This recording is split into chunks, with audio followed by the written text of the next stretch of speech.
you ever seen Tom before? It's very important. Well, I don't understand, Mr. Edwards. Am I supposed to know you?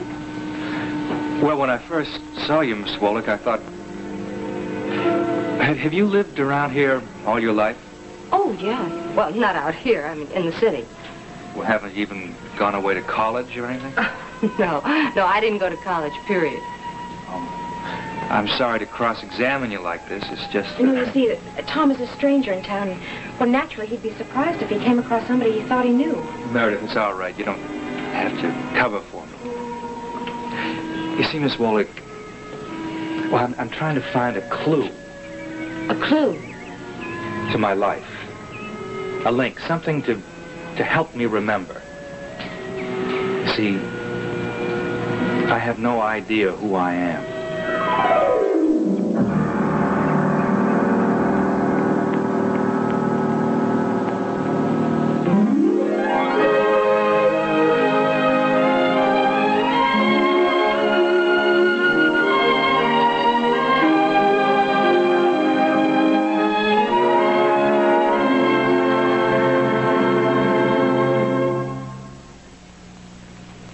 One Life to Live is brought to you by the Colgate-Palmolive Company, makers of Handy Wipes, all-purpose cloths, and Ajax Liquid, cleans like a white tornado. And we'll be in touch, right? I'll let you know as soon as I hear anything. And I'll let you know if I hear anything. Okay. Oh, say goodbye to Mr. Edwards for me, will you? Yes, I sure will. And listen, I don't think you ought to let him leave without somebody talking to him. Well, we'll wait till Father gets home and he'll decide what to do. Oh, good. And if you need any help, I'm sure Jim would be glad to help. I'll remember. Okay, honey. Take care.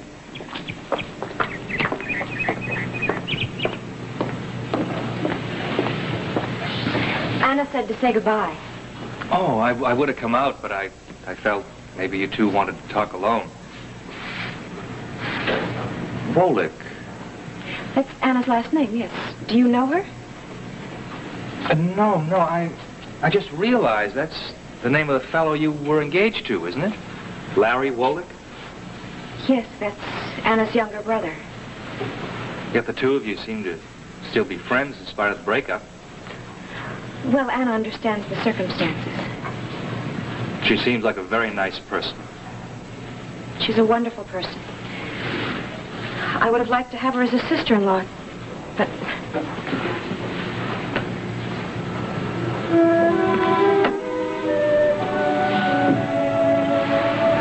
Well, this Larry must have been somebody pretty special, too.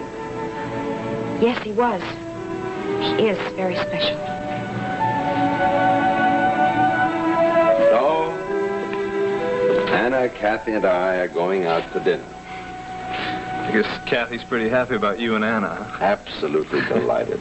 Of course, she's been a big fan of Anna's right from the beginning. I better not waste too much more time. I don't want to keep my womenfolk waiting. Well, sir, before you go, how is Karen coming along?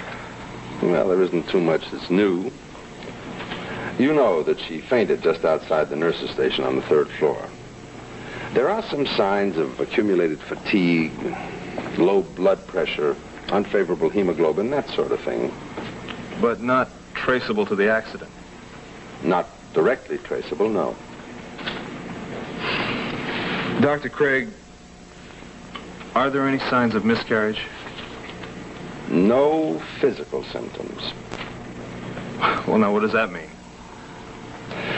Larry, you know, Karen herself is convinced that she's going to lose the baby. Yes, sir, I know. She mentioned it to me when I saw her earlier today. Well, if you saw her, then you know how wound up she is. And this highly emotional state that she's managed to work herself into could by itself cause her to miscarry. Of course, all of this is a product of her fear that she might lose you. So what do you suggest I do? Assure her that I'll stick by her no matter what happens? No, I'm not suggesting anything of the sort. I'm just telling you that Karen feels that the only thing holding you two together is the child. She's right. Of course, you are married to her. Yes, sir, but I wouldn't be if it weren't for that baby. If she hadn't made me... Sir, it seems to me that kind of marriage is a mockery. I would be inclined to agree with you, Larry. So what do I do? I mean, if the only valid reason no longer exists, well, wouldn't it make some sort of sense to dissolve that marriage? I'm afraid that's a question you're going to have to answer for yourself, Larry. I've already answered it. Look, marriage has to be based on love, right? Well, nothing has happened between Karen and me, certainly not our marriage, that would in any way alter the fact that I still love Meredith Lord.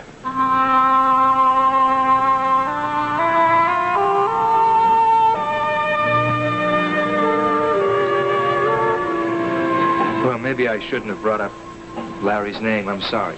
It's all right. Obviously isn't all right.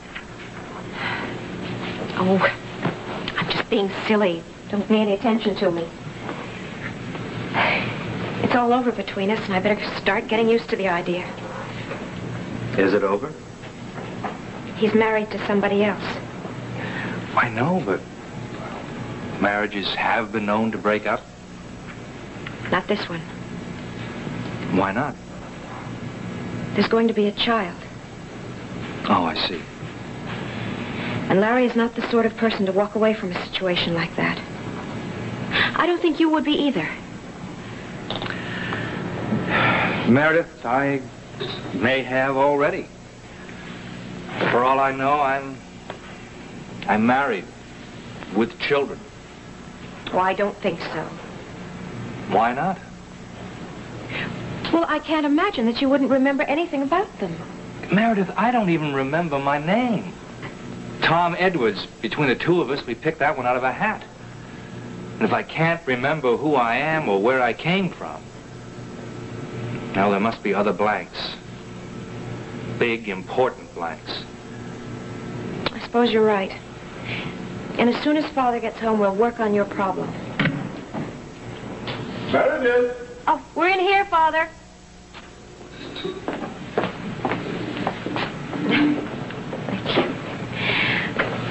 There's somebody here I'd like you to meet, Father.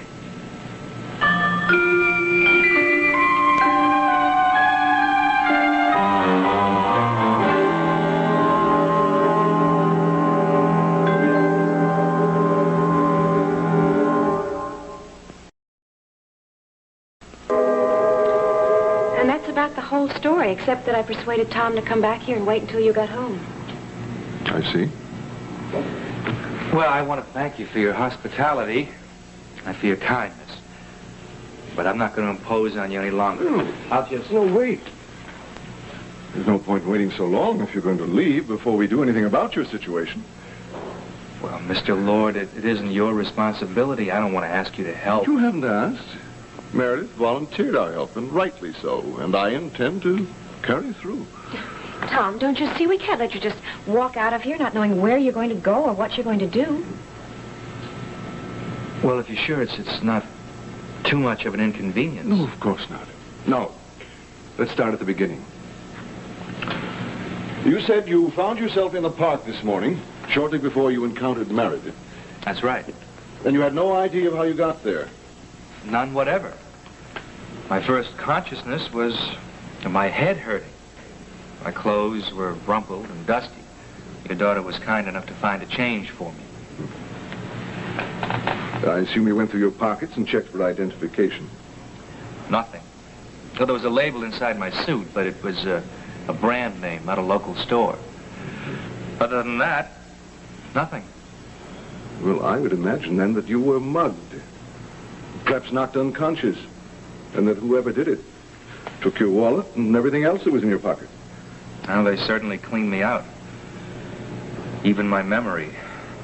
Well, at least you know your name. That's a start. Well, that's just it, Father. Tom Edwards is the name the two of us kind of picked out of a hat.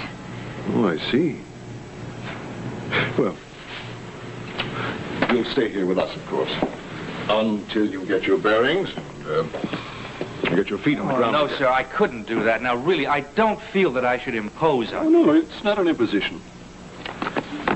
I think the apartment over the garage would be suitable, don't you, my dear? Oh, yes, I think that'll be fine. I'll tell Felicia to clean it up, get it in shape. Who are you calling, Father? The police. They may have a missing persons report that matches Tom's description. Now, hello. Lieutenant Neal, please. I think it's better to go through somebody we know. Yes? Oh. Well, will you ask him to call Victor Lord, please?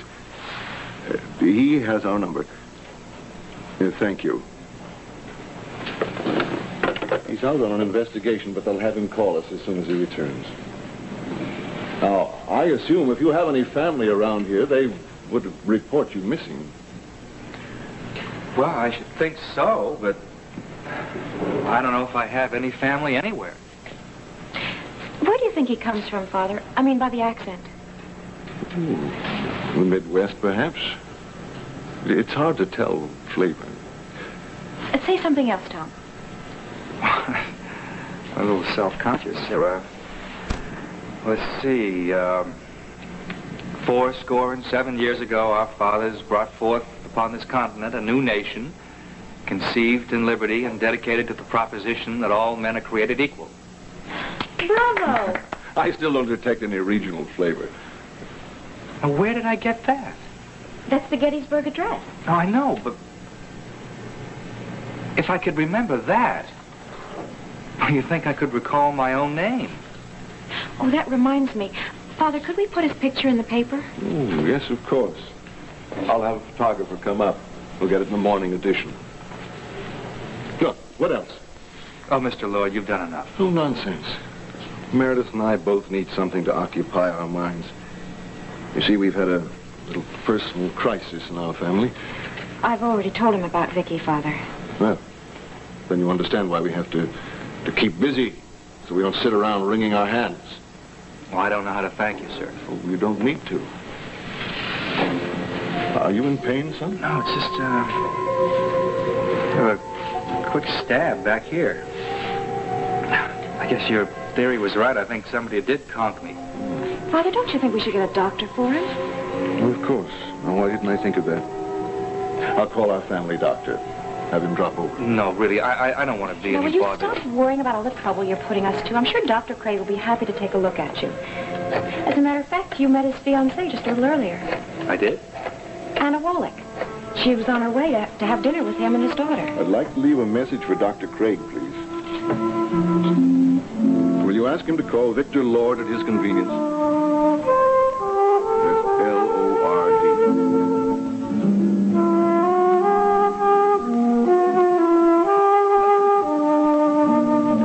So, Meredith ran into this young man when she was in the park, you know, and when she realized that he was lost, and I mean totally lost, didn't know where he was, who he was, anything, she brought him home. You mean he didn't even know his own name? Well, he calls himself Tom Edwards, but they both told me he just pulled that name out of the air. Wow. Did you ever run across anything like this? I mean, outside of movies and books and stuff. Oh, yes, of course, honey. Our big city hospitals have cases of this kind quite frequently. No, amnesia is not a storybook thing. It's quite a common medical occurrence. And it can be induced by any number of things. Finding the causes, in effect, opening the brain of the person involved, now, that can be difficult. Ah, here we are. This one is for this young lady. Thank you. Ginger ale is for that young lady. That one is mine. Thank you. Now, I think a toast is in order. Very good. To us, the Craig family, particularly to its newest member, to a bright and happy future for the three of us.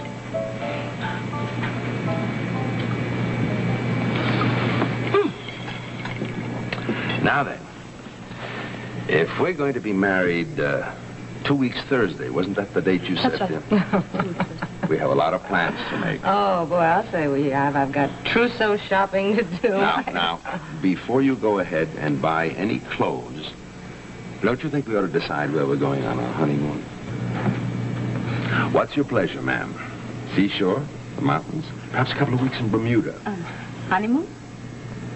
Well, yes, dear. I realize that you didn't give us too much time to plan, but... Oh, I thought... What is it, honey? Oh, I don't know. I just thought we'd be going to the cabin by the lake for a couple of weeks. Oh, well, I'm sure we can manage that for a week or so later in the summer, but first, I think that Anna and I should have a proper honeymoon. You know, I think Bermuda would be just fine. That way I can get in some golf, and we can always find a tennis partner for you. Well, I can be her tennis partner. Kathy, honey, this is a honeymoon. It'll be just the two of us. Well, that's the way honeymoons usually are, isn't it? What do you think about Bermuda? Oh, I think Bermuda would be just fine. Hey, and we can take lots of pictures for Kathy. Good. Good, then that's all settled. Now, let's see what's good to eat. Do you girls like me to order for you, or do you want to order for yourselves? Oh, that's interesting.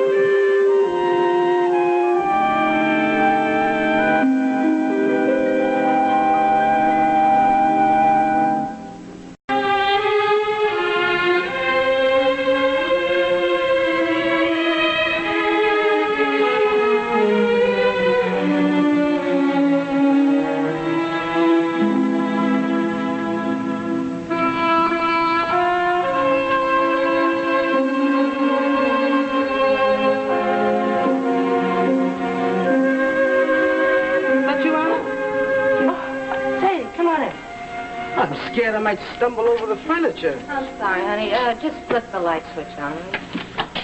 And, would you like some coffee, maybe some iced tea? Oh, no, thanks. I'm just getting back from the movie. Got to get to bed because I've got to get up early in the morning. Yeah. Did you have a good time tonight? Yeah. Had a very nice time. Well, you surely do look pretty. Oh, thank you, Sadie. You know, I hope Dr. Craig appreciates what he's getting. Well, I think he does. I'm not so sure about Miss Catherine Craig, though. What's that?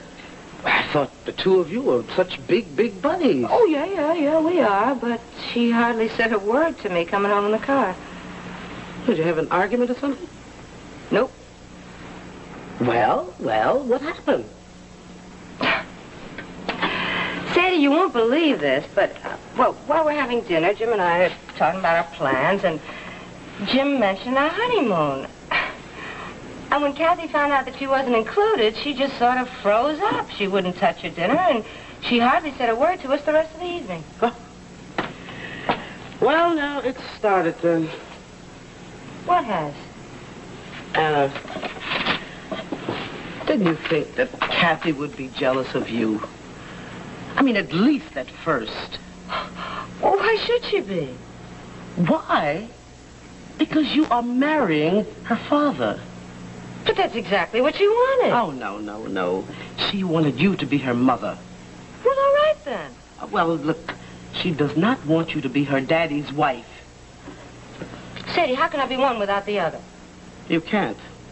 Now, you know what? It's going to take her a little time to figure that one out. Oh, boy. She's 17 years old. Yeah, I know, but what's always somebody knows with the mind is not always accepted by the heart. Sadie, what am I going to do? What are you going to do? You're going to marry Dr. Craig.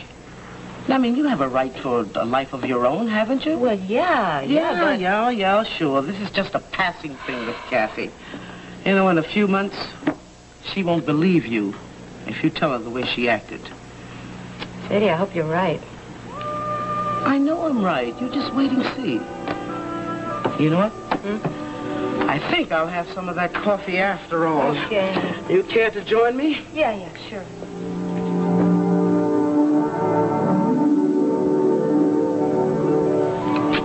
Actually, I just heard about you from Anna Wolek. Oh, she's a very nice lady, Dr. Craig. Thank you. I think so. Did she tell you the whole story? Pretty much, I think. Of course, I'd still like to have a look at that head of yours, take some x-rays. Perhaps you could stop by the hospital tomorrow morning. Well, if you think it'll help. Well, at least we can determine whether or not you have any serious physical injuries. But for now, I'd still like to ask you just a few questions. No? All right, Doctor, but I'm afraid you'll be wasting your time. Why? What do you mean? Well, you can ask all the questions you like. I just don't have any answers. You really don't remember anything, do you? Before this morning, nothing. Did you think I was putting on some kind of an act? No, well, I wasn't sure. There are some people, opportunists, who might be able to perpetrate a hoax of this kind, try to worm their way into the confidence of a family like the Lords. Believe me, sir, I didn't even know who Meredith Lord was before I met her in the park today. I wish I could remember. Now, strange. There have been a couple of times this afternoon when I seem right on the edge of discovering. Discovering what? I don't know. A face, a place, a name, some kind of a clue. Doctor, will I ever find out? Well, Tom, these things are usually temporary. At any moment, everything could click into place in your mind. But it could go on and on. Well, it's unpredictable, of course. But we'll do everything we can. And I'm sure you'll soon know who you are.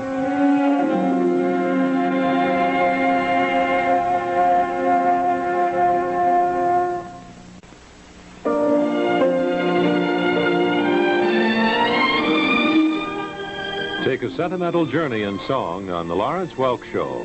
Tomorrow night at 8:30, 7:30 Central Time. Take a history-making journey through space and land on the moon with the Apollo 11 astronauts. Follow their progress from last-minute preparations to splashdown, starting Monday on ABC. Glenn Campbell, Jeannie C. Riley, and Joe Tex team up with the great Johnny Cash for an unforgettable hour of variety entertainment on The Johnny Cash Show. Tomorrow night at 9:30, 8:30 Central Time, here on ABC.